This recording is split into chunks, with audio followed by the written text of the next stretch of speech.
Et maintenant à Monsieur Loïc Hervé pour le groupe Union centriste pour 5 minutes.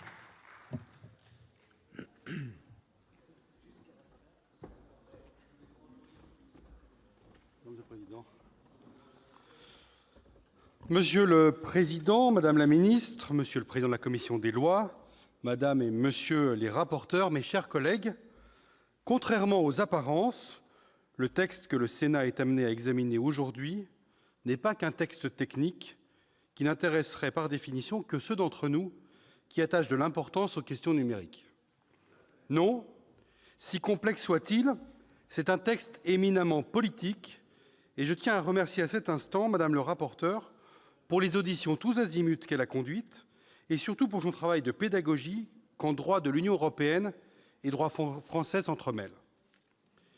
40 ans après l'adoption de la loi CNIL en 1978, notre pays défend son modèle et réinvente, dans un cadre européen affirmé, la protection des données personnelles en l'adaptant aux temps nouveaux. Même si la loi CNIL a été maintes fois modifiée, au gré des évolutions techniques et sociétales, ces grands principes sont confortés. Je m'en félicite d'autant plus que j'ai la chance de pouvoir siéger au sein de cette commission pour représenter le Sénat avec notre collègue Sylvie Robert.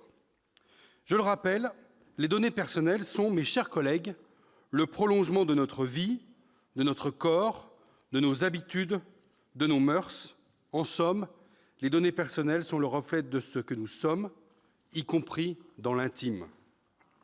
Parce qu'elles appartiennent, entre guillemets, à chaque citoyen, parce qu'elles nous caractérisent, parce que massifiées, reliées, moulinées par un algorithme, elles peuvent avoir un intérêt majeur pour tout un tas d'acteurs économiques ou autres, ces données méritent une protection législative tout à fait spécifique et la mise en place de garde-fous intangibles. Et quel meilleur exemple pouvions-nous trouver dans l'actualité avec le scandale aux accents d'affaires d'État que prend l'affaire Cambridge Analytica aux États-Unis d'Amérique. On estime que cette société aurait aspiré puis conservé les données personnelles de dizaines de millions d'électeurs américains dans le but de les cibler au profit de la campagne de Donald Trump. Cette collecte s'est faite, dans la majorité des cas, sans le consentement des utilisateurs du réseau social Facebook. Alors, n'en déplaise aux Cassandres, aux chantres de la dérégulation à tout crin, ou à ceux que notre ancien collègue sénateur et ancien président de la CNIL, Alex Türk, qualifiait comme les tenants du « rien à cacher, rien à me reprocher », notre législation constitue un véritable bouclier protecteur et ce texte ne vient que renforcer cela. Qu'il s'agisse des libertés publiques, de la citoyenneté et de la souveraineté, la question des données personnelles constitue bien la nouvelle frontière du monde nouveau. Le changement de paradigme que vous avez évoqué, Madame la Ministre, réside dans la responsabilisation des acteurs eux-mêmes, qu'ils soient publics ou qu'ils soient privés. La CNIL, comme ses homologues européennes, se voit chargée d'un rôle d'accompagnement et, le cas échéant, d'un rôle de sanction largement renforcé. Si les capacités de sanction de la CNIL se voient considérablement renforcées, une question subséquente se pose, et je remercie notre collègue Esther Benbassa de l'avoir dit aussi clairement, c'est celle des moyens de cette autorité administrative indépendante. Tout le monde conviendra que si le rôle de la CNIL change de nature, elle devra recevoir du budget de l'État les moyens d'accomplir ses missions au moins au même niveau que les grandes nations européennes qui nous entourent. Le monde qui vient n'est pas un monde anxiogène, pas plus que l'était le monde de 1978.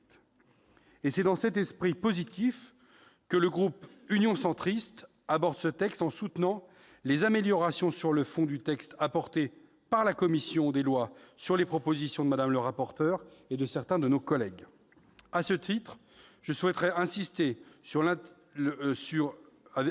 tout particulièrement sur la question des entreprises, des collectivités et associations de petite taille, afin que vos annonces dans la discussion générale, Madame la Ministre, se traduisent concrètement par un véritable accompagnement sur le terrain et dans la réalité. Vous avez évoqué tout à l'heure, Madame la Ministre, la question de l'accompagnement par les préfets, que vous avez sensibilisé lors d'une réunion la semaine dernière, place Vendôme, sur cette question-là. Place Beauvau, chez eux. Eh bien, je vous assure qu'il faut vraiment veiller concrètement à ce que cet accompagnement puisse être fait par du personnel de l'administration de l'État compétent et qui ait reçu une formation tout à fait particulière, adaptée, technique, pour accompagner les collectivités. Ce n'est pas la sensibilisation générale. Quelque part, c'est trop tard. Il s'agit bien, de mon point de vue, de les sensibiliser, de les accompagner dans cette mutation très importante qu'ils vont connaître. Merci beaucoup. Merci d'avoir conclu ainsi